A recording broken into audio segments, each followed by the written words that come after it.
دیکھیے 3 جون کی اہمیت ہماری تاریخ میں اسی طرح ہے جیسے 14 اگست 1947 کی ہے، اس لیے کہ مسلمان طویل عرصے سے اپنی آزادی کے لیے جد و جہد کر رہے تھے، اور اگرچہ 14 اگست کو پاکستان قائم ہو گیا لیکن اس کے قیام کے لیے اعلان جو ہے وہ 3 جون 1947 کو ہوا تھا۔ تو یہ اعلان اس اعتبار سے بڑا اہم ہے اور اس کو اس تناظر میں سمجھنے کی ضرورت ہے کہ ایک طویل عرصے سے مسلمان جو جد و جہد کر رہے تھے، وہ قرارداد پاکستان تو 1940 میں منظور ہوئی تھی، لیکن اس سے پہلے سر سید احمد خان، علامہ اقبال اور اسی طرح دیگر اکابرین نے جو اپنے اپنے دائرے میں اس پورے نظریے کو پیش کیا تھا، وہ اس وقت کے حالات میں الفاظ اس کے خواہ کچھ بھی ہوں لیکن آخر کار اس نے اس منزل تک پہنچنا تھا۔ نظریے کے حوالے سے پہلی اہم بات تو یہ ہے کہ یہ بر صغیر کے مسلمانوں کی نسلوں پر محیط جد و جہد کا ایک طرح سے تقاضا تھا، یہ کہ مسلمانوں کے علیحدہ تشخص کی بنیاد پر ایک علیحدہ ریاست وجود میں آئے، اور دوسری جانب جو نظریہ تھا وہ تھا اکھنڈ بھارت کا۔ کانگریس اس کی نام لیوا تھی، اس کو پروموٹ کر رہی تھی اور بظاہر وہ دوستی کے پردے میں یہ بات کر رہی تھی، لیکن حقیقت میں قائد اعظم نے یہ بھانپا ہوا تھا، اپنے مسلسل انٹریکشن کے نتیجے میں یہ بات سمجھی ہوئی تھی کہ یہ نظریہ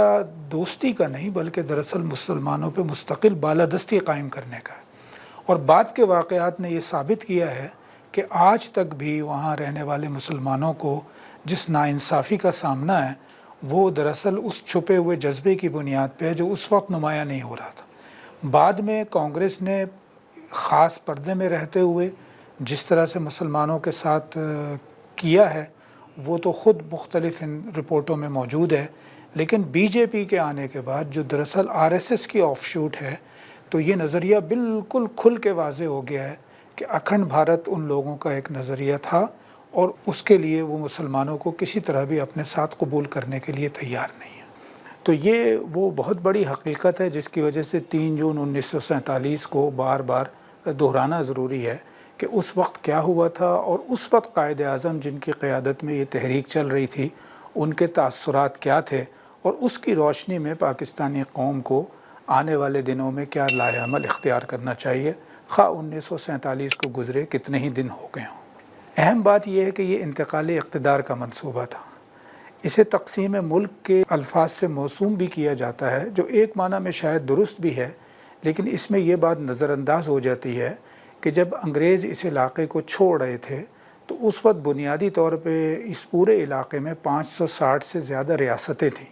اور ہر ریاست جو ہے وہ مختلف لوگوں کے ہاتھوں میں اس کا اقتدار تھا۔ انگریز اس سب کے اوپر ایک حکومت تھی۔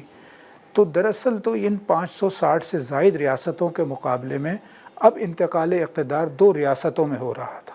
اور اگر اس کو اس تناظر میں دیکھا جائے تو بعض لوگ یہ بات کہتے ہیں اور مجھے اس سے اتفاق ہے کہ ہندوستان بھی دراصل اسی وقت وجود میں آیا اور پاکستان بھی اسی وقت وجود میں آیا۔ تو اس لیے یہ جو پورا تصور ہے، اور بعض اوقات ہندوستان کے لوگ اس کو ذرا زیادہ بیان کرتے ہیں جو میرے خیال سے غلط ہے، کہ جیسے ان کے ملک کو تقسیم کر دیا گیا۔ یہ ان کے ملک کو تقسیم نہیں کیا گیا، یہ انتقال اقتدار کا منصوبہ تھا۔ تو اس بات کو بار بار دہرانے کی ضرورت ہے۔ اس حوالے سے جب ہم 3 جون 1947 کو زیر بحث لا رہے ہوں تو اس میں قائد اعظم رحمۃ اللہ علیہ کا وہ بیان بڑا اہم ہے کہ جس کو سامنے رہنا چاہیے تاکہ اس ماحول کو سمجھا جا سکے جس ماحول میں طویل مذاکرات کے بعد یہ منزل سر ہوئی تھی۔ اس میں میرا خیال ہے بہتر ہوگا کہ قائد اعظم کی بیان کو انہی کے الفاظ میں دہرا کر میں آپ کے سامنے بیان کروں۔ قائد اعظم یہ فرماتے ہیں، اور اس میں 2 چیزیں بڑی واضح ہیں۔ قائد اعظم کی جو بیان کا رخ ہے اور جو ان کے الفاظ ہیں، وہ ایک جانب یہ واضح کر رہے ہیں کہ انہیں اس تحریک کے اس مرحلے پر اپنی کامیابی پر خوشی ہے، مسلمانوں کی کامیابی پر خوشی ہے، اور دوسری جانب ان کو ایک طرح کا بوجھ محسوس ہوتا ہے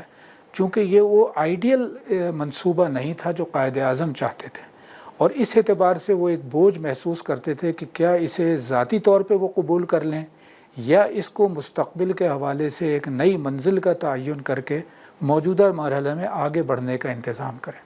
اس لیے قائد اعظم نے جو بات کہی وہ یہ کہ ہماری ذمہ داری ہے کہ ہم اس منصوبے کا جائزہ ٹھنڈے دماغ اور غیر جذباتی انداز میں لیں۔ ہمیں یاد رکھنا چاہیے کہ ہمیں اس عظیم بر صغیر کے سیاسی مسائل حل کرنے کے لیے، جس میں 40 کروڑ لوگ رہتے ہیں، نہایت اہم اور گھمبیر فیصلے کرنے ہیں۔ اچھا، اب یہ کس سیاق و سباق میں ہے، اس کو ذرا سمجھنے کی ضرورت ہے، اس لیے کہ قائد اعظم نے الفاظ میں یہ بات کہی ہے کہ یہ تو واضح ہے کہ یہ منصوبہ کئی پہلوؤں میں ہماری توقعات پر پورا نہیں اترتا، اور اس میں کچھ ایسے معاملات ہیں جن کے بارے میں ہم کہہ یا محسوس نہیں کر سکتے کہ ہم ان سے مطمئن ہیں یا اتفاق کرتے ہیں۔ ہمیں فیصلہ کرنا ہے کہ حکومت کی طرف سے جو منصوبہ پیش کیا گیا ہے، ہم نے اسے سمجھوتے کے طور پر قبول کرنا ہے یا سیٹلمنٹ کے طور پر قبول کرنا ہے۔ میں یہ فیصلہ نہیں کروں گا۔ اب یہ بات بڑی اہم ہے جو قائد اعظم فرما رہے ہیں، اور یہ دوسرے الفاظ میں آنے والے دنوں میں پاکستان میں رہنے والوں کے لیے ایک رہنمائی بھی ہے۔ آپ فرماتے ہیں کہ میں یہ فیصلہ نہیں کروں گا، بلکہ آل انڈیا مسلم لیگ کی کونسل ہی اس پر ہمارے آئین اور روایات کے مطابق حتمی فیصلہ کر سکتی ہے۔ اور پھر قائد اعظم نے بتایا کہ پیر 9 جون کو ہم نے اس کے لیے اجلاس طلب کر لیا ہے۔ اس میں ایک اور اہم بات ہے جو قائد اعظم نے کہی ہے، اور میرے خیال ہے اس کو بھی بار بار دہرانے کی ضرورت ہے۔ وہ فرماتے ہیں کہ میں اس فیصلہ کن مرحلے پر خدا کی رہنمائی طلب کرتا ہوں، اور یہ رہنمائی کہ ہم اپنی ذمہ داری منصوبے کو اچھی طرح سمجھتے ہوئے سمجھداری سے اور معتبرانہ انداز میں پوری کر سکیں۔ اب دیکھیے قائد اعظم کیا چاہتے تھے یا کیسا پاکستان چاہتے تھے، اس میں بہت سے مباحث موجود ہیں، لیکن بذات خود یہ فقرہ کہ میں اس فیصلہ کن مرحلے پر، آپ نے خدا کا لفظ استعمال کیا، آج کل اللہ کا لفظ زیادہ معروف ہے، میں اس فیصلہ کن مرحلے پر خدا کی رہنمائی طلب کرتا ہوں۔ تو یہ وہ اسپرٹ ہے جو قائد اعظم کے ذہن میں ہر وقت تازہ رہتی تھی کہ پاکستان وہ کس لیے حاصل کرنے کی کوشش کر رہے ہیں، اور اصل میں یہ اسپرٹ ہی تھی جس نے بر صغیر کے تمام مسلمانوں میں ایک ایسا جوش اور جذبہ پیدا کیا۔ استثناء تو ہو سکتا ہے کہ بعض ایسے گروہ بھی تھے جو اس میں مسلمانوں کے لیے اس علیحدہ مملکت کے حق میں نہیں تھے، لیکن بائی اینڈ لارج بر صغیر کے کونے کونے سے مسلمانوں نے پاکستان کے حق میں جد و جہد کی اور قائد اعظم کا ساتھ دیا۔ تو وہ اس بات کی علامت ہے کہ جو تصور قائد اعظم نے پیش کیا تھا اور جس اسپرٹ سے وہ پوری مہم کو لے کر چل رہے تھے، وہ اس اسپرٹ کے ساتھ ایک طرح سے وابستہ تھے۔ اب اگر ہم اس پورے تناظر میں آج کے پاکستان پہ نگاہ ڈالیں تو لگتا ہے کہ 3 جون 1947 کو جس چیز کا اعلان ہوا تھا تو وہ 14 اگست کو عملی صورت میں سامنے آ گئی، لیکن ظاہر ہے وہ آخری منزل نہیں تھی، وہ ایک لمبے سفر کا ایک درمیانہ مرحلہ تھا۔ اس کے بعد پاکستان کے لوگوں اور پاکستان کی قیادت کی یہ ذمہ داری ہے کہ جس اسپرٹ میں یہ پوری تحریک چلائی گئی تھی، آج کے دور میں بھی اسی اسپرٹ کو سامنے رکھیں اور خود قائد اعظم کا جو طرز عمل تھا اسے سامنے رکھیں۔ وہ طرز عمل کیا تھا کہ پرامن سیاسی جد و جہد ہو، مشاورت کے ساتھ چلا جائے، ایک ایسے ماحول میں چیزوں کو آگے بڑھایا جائے جس میں زیادہ سے زیادہ لوگ جو ہیں وہ